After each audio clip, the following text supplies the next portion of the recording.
Hey everyone, let's get started with the New Year OpenZFS leadership meeting. Welcome everyone. I saw that there were a few things added to the agenda, and then maybe we'll have time for open-ended Q&A. I think first thing we have is a continuation from the previous meeting discussion of bugs in encryption. Rich, are you here? I think it was mostly a reminder that we shouldn't forget that there's a bunch of encryption bugs outstanding and nobody has a commercial incentive to look at them right now. So yeah, I think that was the purpose of keeping that agenda item alive, nothing more. Okay. Because I did get additional reports of that via the, what's it called, Syncoid maintainer, that he's getting a bunch of reports in his bug tracker about these encryption bugs as well. One of the replication tools. I think Rich just joined. So maybe. Looks like it, yes. I did, it's true. Hey, Rich. Were there things that you wanted to discuss about the encryption bugs? It looked like maybe you added a few to the list since last time. Yeah, just the one. I haven't looked that much at it, but I was interested because it doesn't seem to involve send receive at all, which is novel for the bugs currently reported in OpenZFS. It uses dedupe. It does. It's not clear to me if that's related. My guess, without having more information, is that it's just that using dedupe makes it slow enough that it can lose a race. And then it loses the same race that send receive can lose and freeze something while it's in use.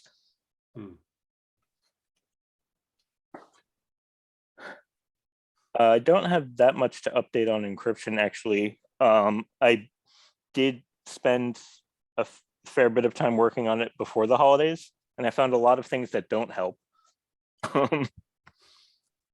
But I wrote up a summary of the workflow that I think is happening in one of the bugs, 11679, but basically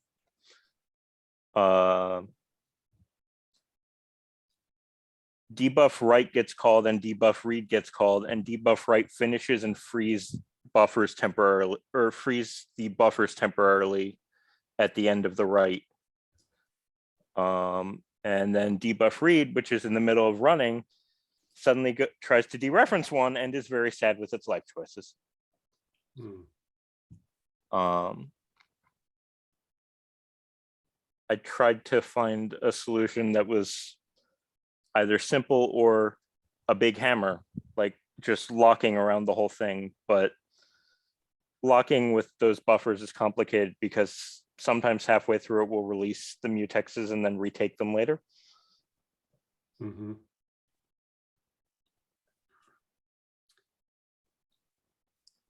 All right. Well, it sounds like it's great that you have an idea of what's going on there. Sounds like the next step is you're doing some testing. It looks like your tests may be passed. I tried something. It made it less likely to happen on some systems, but it still happens.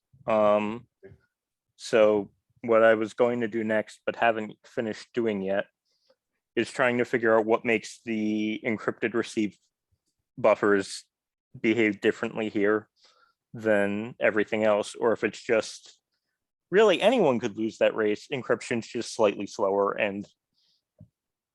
but that seems unlikely since I don't think I've seen anyone report the same crash without encryption. All right, well, it sounds like maybe the next step then is for folks who are familiar with the DMU internals to take a look at your analysis there and see. That would be nice. If that makes sense. Myself probably being included among those. I'm gonna make a note to myself.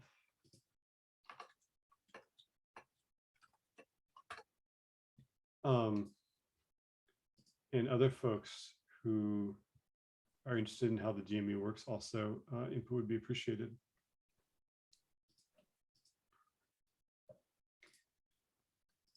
It looked like you had another topic about compression that you wanted to bring up.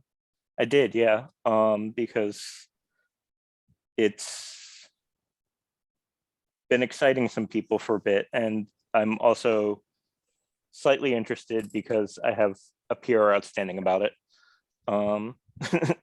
Yeah.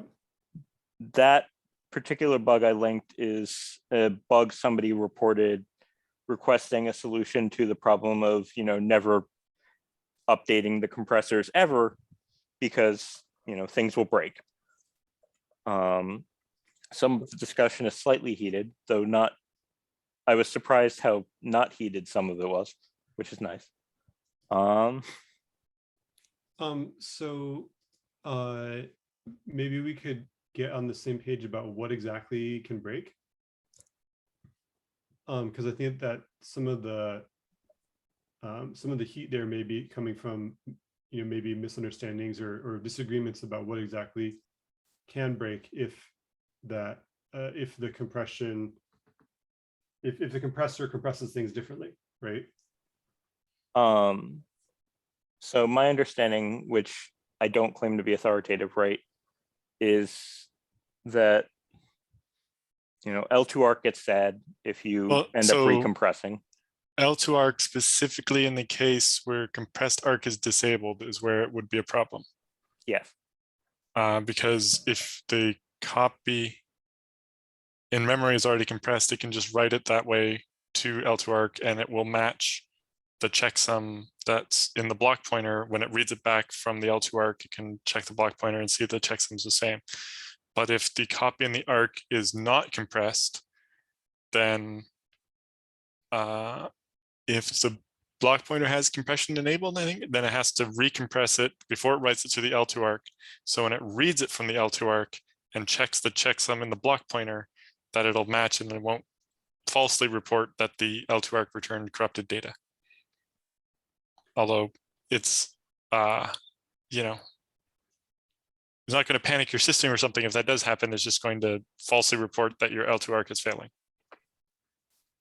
Yeah, so that's one problem is this, if you disable compressed ARC and you have L2ARC, then it might not totally really work right.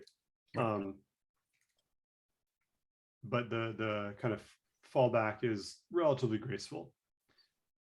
And with this, the smarts we added for Z standard, and we could add for LZ4 in the future or something, we would be able to say, oh, if the versions don't match and we see this problem, we can, silently throw the data away and not use the L2ARC or never make it eligible for the L2ARC instead of, reporting a checksum error and making people think their SSD is failing. Mm-hmm. But I think the other cases where this doesn't work are the ones that are probably more problematic. Yeah, I mean, there's a bunch of workarounds that could be done there. Like, you could check the checksum before you write it out, for example. You could be like, oh, you could say, you could just say, well, you have uncompressed ARC. We're not going to write stuff to L2ARC. Sorry, that just doesn't happen anymore. Or you try to compress it and then try to decompress it, try to compress it and then try to checksum it, see if the checksum matches what we think it should be. If it doesn't match, then don't write it out. We could also just be like, no more uncompressed ARC. So there's a lot of workarounds for that one. Mm-hmm. The other potential problem is with not write, where like if you're writing the same logical data over top of itself, then and you have a strong enough checksum, then it'll not do the write because we know that your write is not changing the data, and so that wouldn't be effective if the checksum, if the compression changed. This seems like again like an even smaller corner case. I don't know that anybody besides Delphix is relying on not write. Like, I know a couple of backup providers that are, but not that heavily, and they would be less impacted in that they would suffer once during the upgrade, and then Yeah. it wouldn't be as big of a deal Yeah. to them. So those are the two problems that I know of. The uncompressed arc plus L2 arc, and then the not bright. Are there other problems? The only other one I can think of, which is sort of in the same vein as not bright, it conceptually, to me at least, would be dedupe, right? Because you're hashing against the compressed blocks still there. Mm-hmm. So you have a similar problem where you don't save your space anymore. Yeah, that makes sense. That's my understanding. I actually have not tested it because if it's wrong, I don't understand how it could be wrong and not be causing all sorts of problems. So in my opinion, all three of those problems are very minor.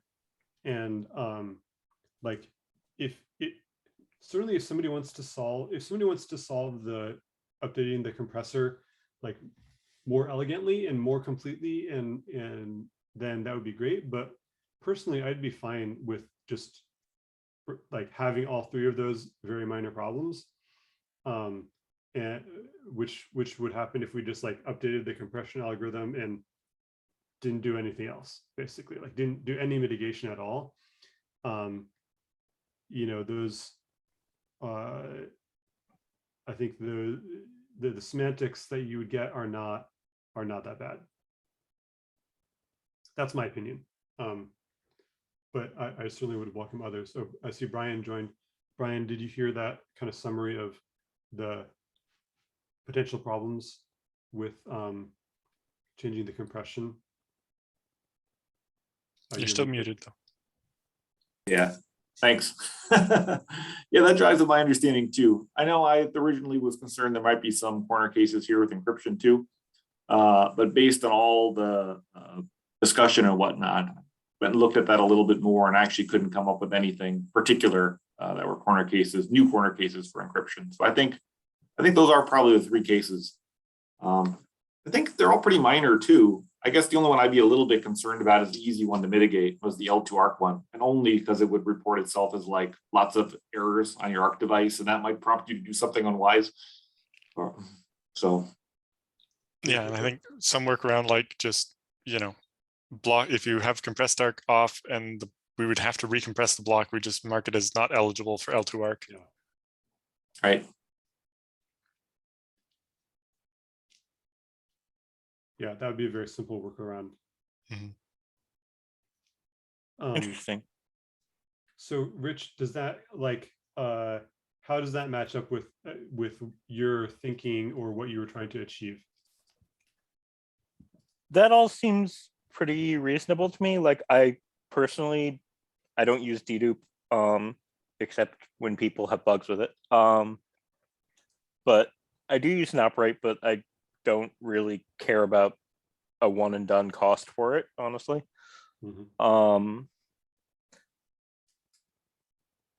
I guess my confusion comes from I had been under the impression that not having an elegant solution to this was what, for example, derailed the Z standard PR for updating that ultimately. I think it was something we wanted to consider up front in the design of the Z standard PR, to have some kind of versioning scheme so we could tell in the future, make it easier to do this kind of upgrade. So I think we wanted to have that baked in from the beginning. And then, you know, once we had that version information, you know, we could do something smart with it in the future. Yeah, so for Z standard, we can, like the L2 ARC thing would be handled more elegantly, because you could know like, oh, it was originally compressed with like compressor version 2, and now I don't have compressor version 2, I only have compressor version 3. So this particular block, I can't put in the L2 ARC when I have the uncompressed ARC. But other blocks like that work written with the compressor version 3, I can do this trick of recompressing them and getting the exact same thing. Yep. So And that mitigates the downside quite a bit too. Yeah, I still feel like, look, if you've done uncompressed arc, if you've chosen to go down that road, like that is not a supported configuration. That's a tunable, and it's not guaranteed to work well with everything else. Yep. That's why it's not a property. It's just a tunable. And I think our other concern of, well, this pain once isn't a big deal, but if we're going to do this frequently, maybe it is, but I don't really see us updating the version of Z standard more than, once a year or once a major release or whatever.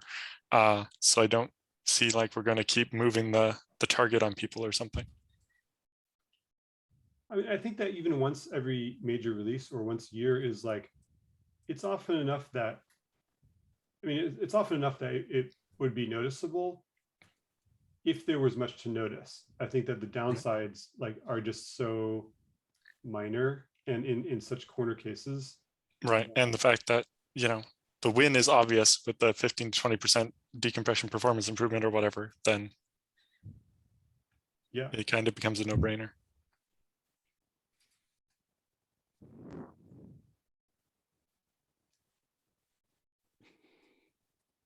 The only other thought that Paul Doedek and I were talking about it, and we thought, would it make sense to do something like we do for encryption, where we basically split the checksum into two, basically some of the logical block and the rest of the physical block, so that we could detect when the logical block was the same, but the compression meant the physical block was different.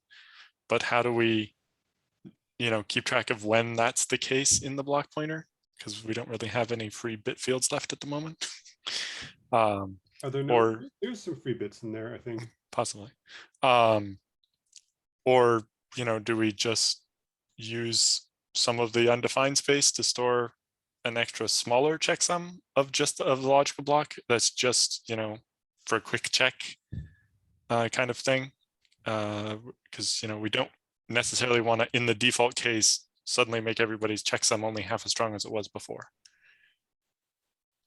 by making it only 128-bit everywhere instead of 256-bit by default. I mean, we don't really explicitly tell them that that's what happens when you turn on encryption. Yeah, I think that if somebody wants to implement that, it's obviously a lot more complicated, but that could be good too.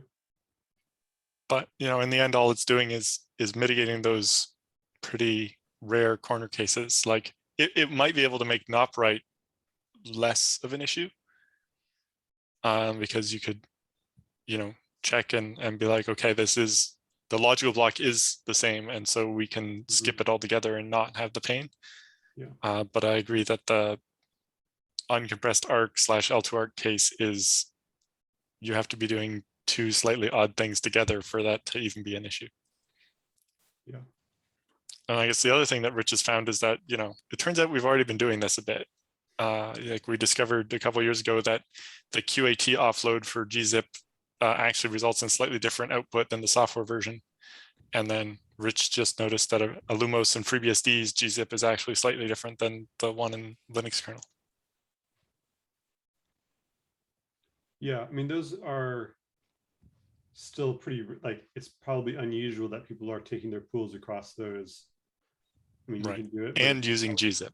And using gzip, or probably not very many people are using QAT at all. And those that are probably not going back and forth between QAT and non-QAT. But so I wouldn't necessarily take those by themselves as licensed to do this. No. To everybody, but I still think that the downsides, these problems are so minor that it's just not that big of a deal. I mean, if the Linux kernel ever does update their implementation of gzip on us too, it might just happen to us without us knowing it, right? One day the new kernel comes out, they've updated gzip, and now we're using a new one. So getting ahead of that might be nice, but seems unlikely they would do that for the same reasons that we don't want to touch it, right? Actually, so I mentioned this in the bug that I made about it, but it turns out they did something like what I proposed with LZ4, where they updated the decompressor, but not the compressor. But not because it changed the output, but because the performance was slightly worse on some architectures back in like 2006. And they've never touched it again.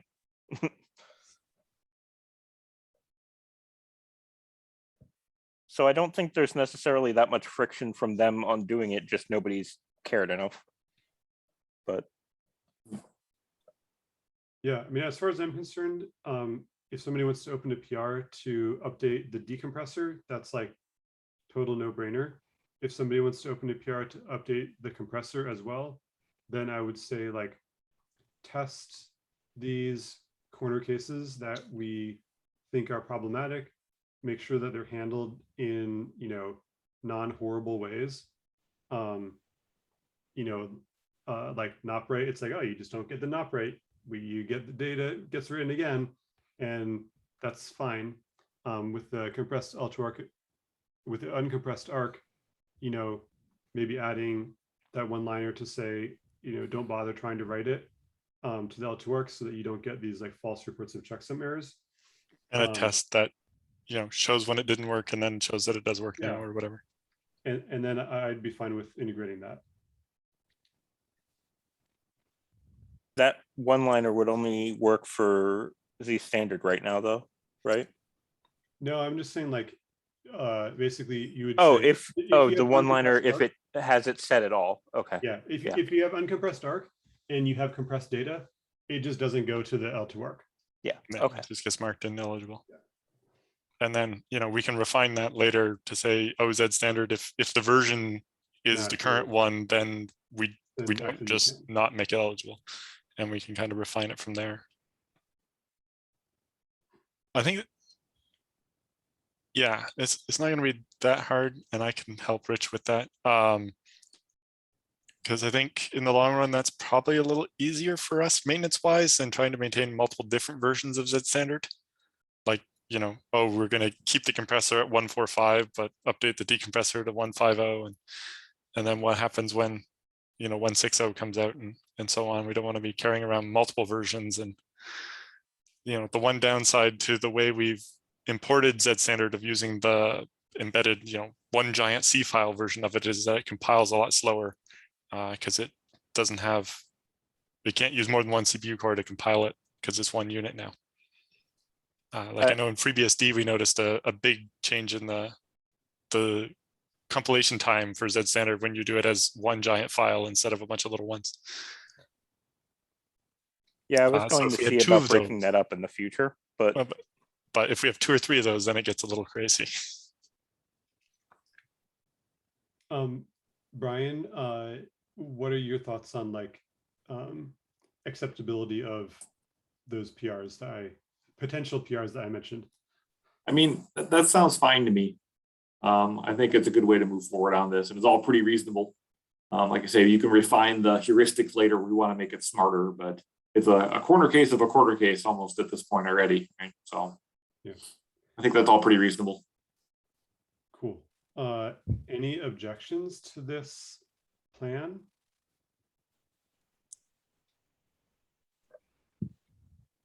All right, then I would encourage someone, Alan or Rich, to write up the PR and hopefully we can try to write up the PR and then bug Brian and I as soon as you open it so that we can get it reviewed and integrated, you know, before like Those people show up. It's not that we don't want before, you know, it accumulates a lot of comments that are unintended, not productive. You know, like I welcome people to come and say like, hey, isn't this going to break whatever? You know, we do want that input. What we don't want is for the amount of FUD to exceed our ability to defend it. You know, like we don't want to have a bunch of people coming and saying, hey, like I think maybe something about this might not work. I'm not going to say what it is, but I'm scared of it. And then, for the PR submitter to not have the time or energy to go respond to every one of those and say, like, I'm pretty sure it's fine, like, what's the problem? And have it get kind of mired down in like bad feelings that are not specific problems. That's all.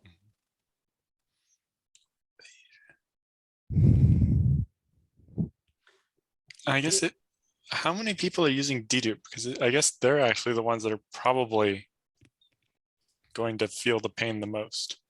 I would guess there's probably a lot of people using dedupe. They may not be developers that are on this call. Yeah. Not enough to write DDT log. Yeah, exactly.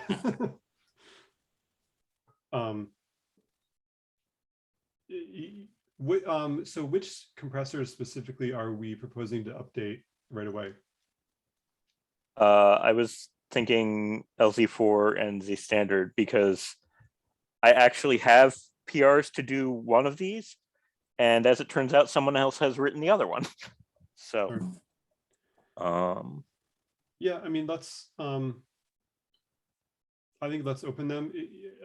If LZ4 definitely would be impactful since that's the default. So, if people that have they use dedupe, yeah, Adam says that he uses it and regrets it, which I think is a lot of folks experience, but I know there are people that use it and do not regret it, or that do appreciate the space savings that it gives. Hopefully this one-time hit for them is not a big deal, but we can get comments and decide on how if we would need to do more mitigation based on that. I guess one question is for LZ4, do we want to start tracking the version and stuff like we do for Z standard? Because then that'll be an on-disk change, because we'll have to treat it a bit differently to store the version along with the block like we do for Z standard. We could. I mean, I don't think that's a requirement for getting this change in. No, because it turns out we haven't come up with a clever way to use the version number yet. Yeah. I mean, I would guess that it would be really nice if we could do it without changing the on-disk format, without needing a feature flag. You might be able to do that. Like if you look at kind of, there's already a header on there, a header in the block that has for the size, I think. It's the compressed size because the allocation is always going to be a shift based. And so we don't feed the slack into the decompressor and break it. Yeah, but I think that might be all the header has. Yes, it's just a 32-bit big endian encoded size. Yeah, so maybe you would need it. But like you said, we haven't found a use for the version number yet, so maybe we don't suffer a bunch of pain to future-proof something that might not turn out to be useful. Although, I just made the case for not carrying around multiple versions of these things, but I suppose we do mitigate the pain for people upgrading if it is a feature flag where they can opt to not enable the feature until they're ready for it, rather than just when they upgrade their version of ZFS, it starts not deduping anymore temporarily. Yeah, I think that would be nice. I mean, that is that kind of equivalent to just like introducing a new compression? Right. I think maybe what we end up doing is LZ4 becomes LZ4-legacy, and then we have a new LZ4 that has the version number and is protected by the feature flag, so that it doesn't. Yeah, you can certainly do that. I mean, that works as long as we update LZ4 like once, right? If we're ever going to do it twice or three times and make it a regular thing, that's going to become more problematic. But well, once we've done it once, we have the version number information in the header, and we can update it without having to change the thing. Although we don't want to set the expectation that every time we upgrade the compressor, we let you choose whether you upgrade or not, because yeah, again, like we said, we don't want to be carrying around multiple versions forever. Although LZ4 is a lot smaller to carry around than Z standard. So you would still only have to carry the compressor around. Yes, that too. Yeah. Yeah, I was going to say, if enough people complain, particularly because they're using dedupe and don't want their dedupe tables to be garbage at that point. Well, if you're deduping enough that it's helpful to you, it will, stabilize on. Yeah, you'll have two versions of you'll have two copies of that logical data Sure. instead of n. Yeah. But I don't know. You might have a rude surprise though, right? If you were expecting it to dedupe, but suddenly you need twice the capacity you thought you did, and you don't have it, right? There's a thing that could happen with dedupe. If you potentially writing a lot, right? And you're expecting everything to dedupe, and suddenly it's not after an update. Yeah, I go back and forth on how strongly I feel that like it might be reasonable to carry around the old compressor for a version or two and put big flashing notes in the release notes saying, hey, this is going to change. If you care, don't upgrade until you have, flipped this bit and use the new version. Great.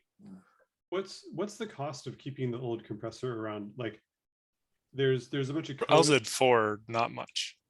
Yeah, that's pretty cheap. Z standard is huge though, right? Yeah. But it's just, I mean, what is is there a maintenance burden, or is it just like compile times are a little longer? A little bit of maintenance, I think, because you have to rename all the functions so they don't conflict. And that's mostly all scripted and so on. But that's a one-time kind of thing. Yeah, I was gonna say with Z standard, the import is all rewritten, does somewhat automatic rewriting of the symbols anyway. So you just edit how that works. And then you write a shim, but yeah. I think the maintenance burden is pretty low if we're talking about 1 or 2 or 3 versions of it. I think where it gets problematic is if we end up with 10 versions of Z standard in there, right? It gets harder to maintain and makes the compile time longer, right? I'm less worried about the compile time, but yeah, I prefer not to carry too many versions of it around. Right, and I feel like we can I think deal for with that problem if it LZ4, comes. Like yeah. The hard part is writing the code to do there are different versions. I've selected the most recent version. I have either I have a tunable or I have feature flags that tells me which one I want to do. I feel like that's stuff that's tricky, but you do that once, and then the fact that you have a bunch of different .c files for different versions of Z standard or LZ4, we never touch those. It's not a big deal. We're never as far as I know, we're never oh, we have to go into the depths of every compression algorithm and change something about it because we're refactoring something. That's code is just it gets written once, it sits there, and we never edit it, we never modify it. So from that point of view, it seems like keeping around the old versions has very little cost. I'd say the only caveat to that is if we start doing that, we're rapidly not going to be testing the older versions. We'll just end up testing the newer version properly in all the automated testing. So if we're okay with that, not testing that older code ever, because we never touch it, right? But if we do have a need to touch it, it's going to be painful if we have to go back and touch all the implementations to update them to handle some kernel change or something that a compiler flag or who knows what, right? I mean, I wouldn't suggest keeping an indefinite number of versions around. Like I said, I'd keep maybe one around depending on how frequently we ever need to update anything. And if we need to update it again, punt the old one and put big flashing notices for a major version release or 2 before you do it. Yeah, I think the only problem there is that generally people don't get to pick which version of ZFS they use, right? It's whatever their distro ships with. Sure, which is why I'd unfortunately suggest defaulting to the conservative option of using the older one if they have an existing data set. Well, or it's kind of the advantage of a feature flag is that it's we use the new one by default if you create a new pool, but if you have an old pool, it doesn't switch without you deciding to do that. Although, you know, people just blindly zpool upgrade too, right? You can't solve everything. Do I do still understand wish- correctly that the main point of contention is the dedupe case? The thing I'm asking myself is like, even if you put up this warning, like will the warning be actionable of any sort? Like if you rely on your pool being deduped and you don't have provisioned twice the capacity, like the case Brian mentioned, what are you going to do about it in the end? I mean, at that point, you would have to stay on a version that supports your version of the compressor for the lifetime of the system if you don't have any way to migrate your data around. How about send receive? Can I send receive to a new pool? No, right? Why not? You're not passing sure. the dedupe table around with send receive. Oh, right. Yeah. And I could even avoid Or- like doing compress send receive. Yeah, okay. Oh, Makes yeah, sense. and you'd have to forbid sending compress at that point unless you wanted to write code to do recompression on the other side. Ew. Oh well. But in order for customers to stay or users to stay on a given version, that means we can't just simply say we're going to keep the last two versions around in the code, right? They would never be able to upgrade ZFS to new bits. I think I might have missed a step in the logic there. Because if like, let's say I'm on version 1.0 and we only keep the last two versions of LZ4. And so when I upgraded ZFS to, the next version, there's LZ 1.0 and 2.0 are in the code base. As soon as we go to LZ 3.0, it's only 2.0 and 3.0 in the code base, but I'm using LZ 1.0. So if I'm doing dedupe, I'm getting burned, right? As soon as I do my upgraded Down bits. the road. That is true. Yeah, so it's like, to me, I feel like it's either maybe it delays the pain point, but that cliff point is coming, and it's either I feel like we either have to commit to say we're going to keep all the versions around, or like why keep any around? I agree with that. Or at least, we keep the LZ4 we've always had, and with a feature flag, and you can opt out of that feature flag and just continue using the old one forever, or you enable the new feature flag, which is this is the new LZ4 and it's going to keep updating, and you agree to deal with it. But because of the way feature flags are generally on by default when you create a new pool and so on, that people are opting into things without understanding it in that case, right? That's not new though. Yeah, and I there's only so much we can do to meet everybody's expectations. Sure. I guess I feel like the topics of like LZ4 and Z standard might be different because LZ4 doesn't churn nearly as much, for lack of a better term. Like, I'm not saying we should carry security flaws if they come out in LZ4 or whatever, but it hasn't been touched more or less since it was integrated. And I don't necessarily see people continuously integrating new versions of it at the moment. Without cause anyway. Z standard though is getting much more active updates with sometimes significant deltas. So like, I guess I feel like saying it's a one and done upgrade for LZ4 might be viable, or like one and done for a decade or something. But yes, we do have a new LZ4 PR in the queue. It's mine. But unless you mean that you just opened one, either way. But Z standard might need or have good reason to get refreshed more frequently, and then this becomes a more frequent pain point.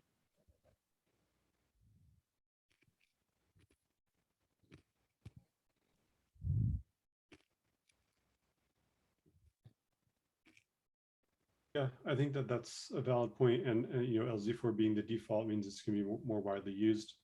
You know, so maybe that means that with LZ4, we always keep around the old versions, and you can choose. You know, it's like there's LZ4 V1, and this is LZ4 V2, and you know, we're going to change the default compressor to LZ4 Z2, but you know, only for new data sets or something, or only for new pools. I don't know. I think that you could kind of mitigate that and say, sure, we'll keep around the old versions of LZ4 forever, but it's a different story for Z standard. I feel like there's a lot of flexibility in the design space here. Yeah.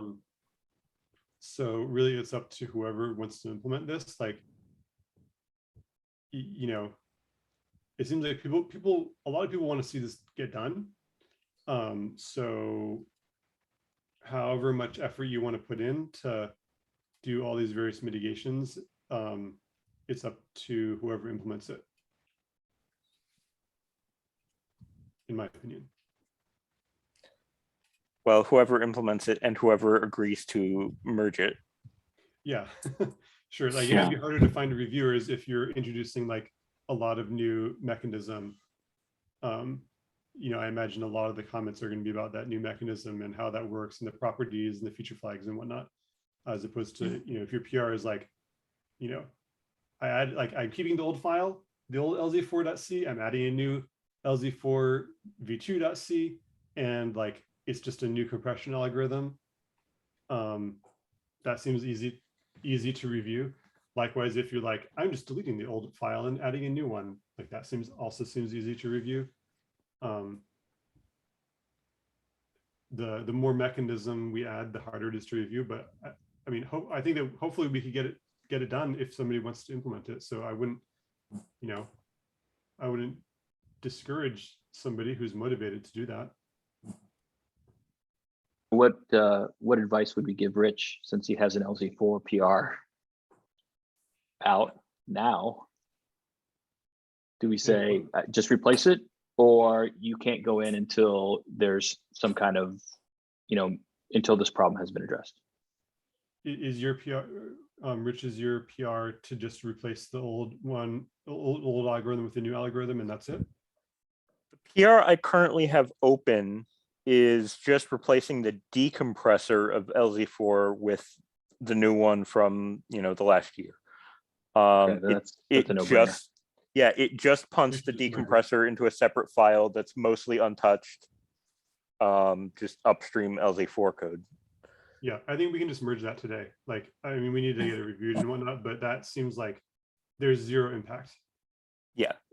I guess we might do it slightly if we're planning to pull in the entirety of 1.9.3 or whatever of LZ4. We might want to keep the file in the shape that it is upstream instead of breaking out the decompressor into its own file. But other than that, I think that'd be the only thing that would change the way we might lay out that PR.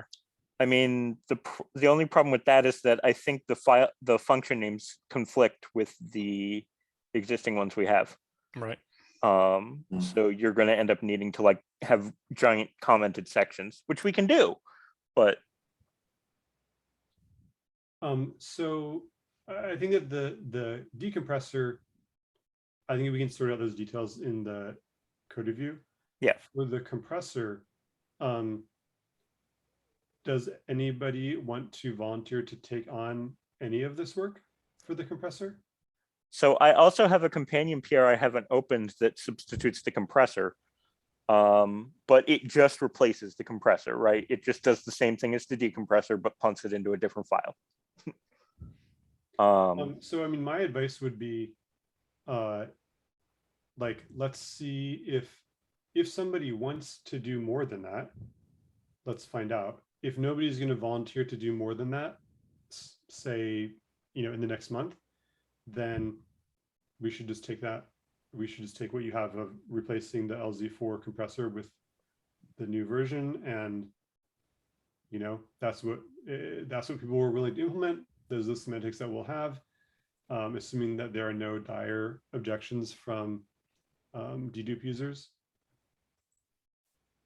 I'd be willing to help to do something along the lines of, importing the new one as a new compressor that adds the version number feature like we did for Z standard. And this solves the problem of giving people a way to hold off the dedupe Armageddon or whatever, so that they can coordinate when they switch over to using new LZ4 instead of old. Yeah, I mean, that should be a simple change. Yeah, and it's mostly just, it would keep the old one hooked up as LZ4 for compressor, and the new one hooked up as LZ4-new or whatever naming we come up with. But they can both use the faster decompressor, so we get that performance gain on the decompression either way. Yeah. All right. Well, that sounds great to me. Let's see if we can see some progress on that before the next meeting. And if not, then we'll reevaluate, like falling back to a simpler way of doing it. Yep.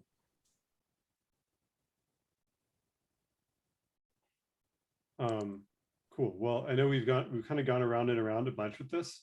I'm glad that everybody was able to kind of get their thoughts out. And even though this seems like, it feels like we're spending a lot of time on a minor thing. It's a minor thing that people have been, talking about and spinning a lot of wheels on for a long time. So if we can come to some kind of conclusion and get something integrated, then that'll be a great outcome. Yeah, I've been chewing on this since like 2016. So yeah. If you just want something integrated, you could, as you said, just merge that PR today and suddenly progress. Yeah, I think that that's the changing the decompressor. We can. yeah, I agree. It's a no-brainer. It's just the typical thing of, well, if we're going to do that, we could do all of this, and then it quickly becomes bigger, right? And so maybe getting something is better than getting lost in the weeds. So I think Matt's plan makes sense of, if we can come up with something before next meeting, then great. And if not, then we just go the easy route. Yeah, I think that integrating if we integrate the new decompressor this week, like that's fine. And then, if that work gets reverted a month from now, because we're replacing both the decompressor and the compressor and reformatting the files or whatever, like that's fine too. That's true.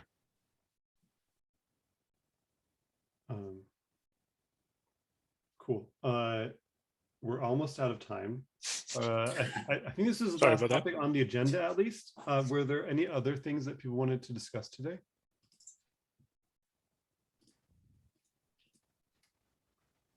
I just want, like, for the meeting notes, we just decided on how we're going to proceed with dedupe plus LZ4 or the LZ4 upgrade in general. Like, we'll have a separate decision on Z standard. Is that correct? I think so, yeah. Yeah, okay. Because I think Z standard, we are a little bit less willing to carry around every version forever. Yeah, but with LZ4, seems the like it. velocity is so much lower that it's less of an issue. I might go experiment with seeing how low I can get the impact of that, but we'll see. Well, because that's the other thing, is just because the newer version sometimes recompresses a block differently, it doesn't mean it always recompresses a block differently.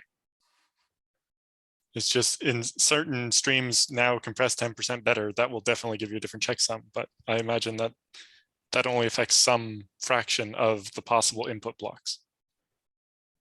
Maybe for the gzip example, for example, right, it was more like 95% of the test blocks I used right. compressed I think differently. that's because it's a different table that it uses.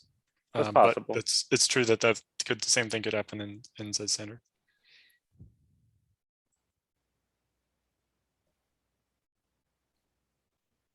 Well, I'm gonna go look at Rich's decompressor PR. And I think that we can all look forward to some progress on this before the next meeting. And Alan and Rich, I definitely appreciate you putting in the the hard work to actually implement stuff and test it. And Adam on chat for living dangerously, I guess, with by testing the bits in the PR in these PRs. If anyone else is able to help with that effort, then get in touch with Rich and Alan on Slack or in the PRs.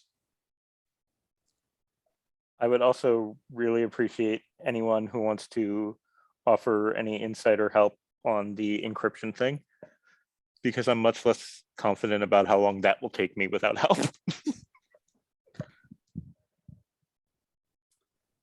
Yeah, I hear you there. I'll try to take a look at your analysis of the debuff stuff. Thank you. Cool. Well, our next meeting will be 4 weeks from today. I think it's the same time, 1 p.m. Let me check. Previous was 1 p.m. Oh, so the next one will be the earlier time. No, hold on, let me double check. No. All right, so in December, it was the earlier time. This is the later time. So the next one will be the later time, 1 p.m.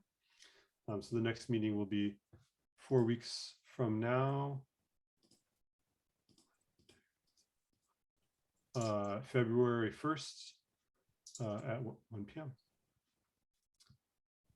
Thanks, everyone. See you. I guess I have one other question for the spot inflation thing. Somebody raised the point that it looks like maybe my assumptions about what the formula needs to look like for that are wrong. How do we actually, is there existing code somewhere that actually calculates, well, it must, how much space a block is going, a logical block is going to take to write out to a RAID Z3? Because it's not just multiply the logical size by 4, it's a bit more complicated than that. But what is the right Is it? answer? When could it be more than that? I don't think it could be more than that, but Okay, is it usually less than that? sure. Usually it's less than that, but it's supposed to be an upper bound, right?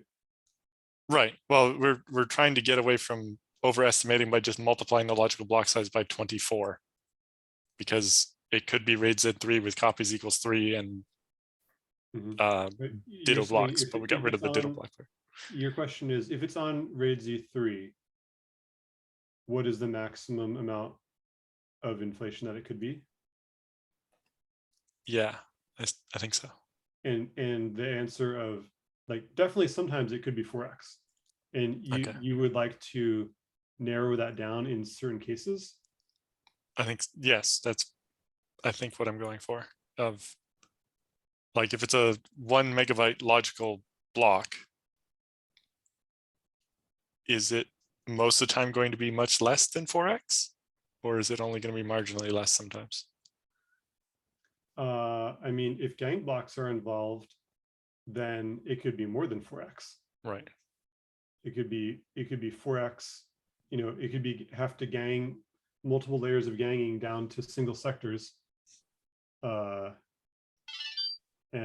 you know, and then plus the gang block header blocks and all that stuff in the worst case. Right.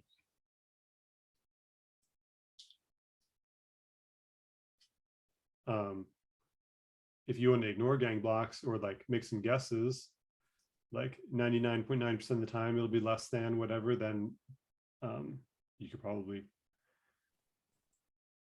figure that out like that. You know, if the block size is n sectors, I mean, you can do the RAID Z math to figure out like exactly how many sectors will be allocated. Mm-hmm. But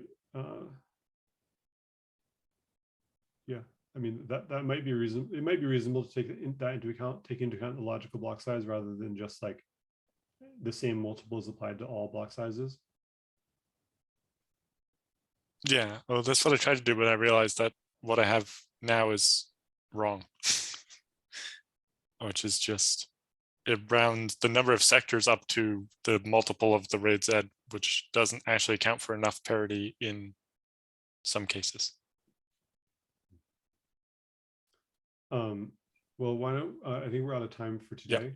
But feel free to ping me or we can discuss it in the PR. Yeah, I'll take a look at your spreadsheet from the How I Learned to Love RAID Z thing. Maybe that formula can help me comprehend what's happening better. Yeah, I mean, doing that math is probably like you would need to call into the RAID Z code. You know, I wouldn't try to reproduce that math. No, I don't want to do that there. I'm just trying to get a less egregious overestimation.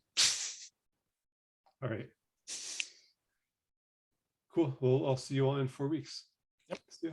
Thank you.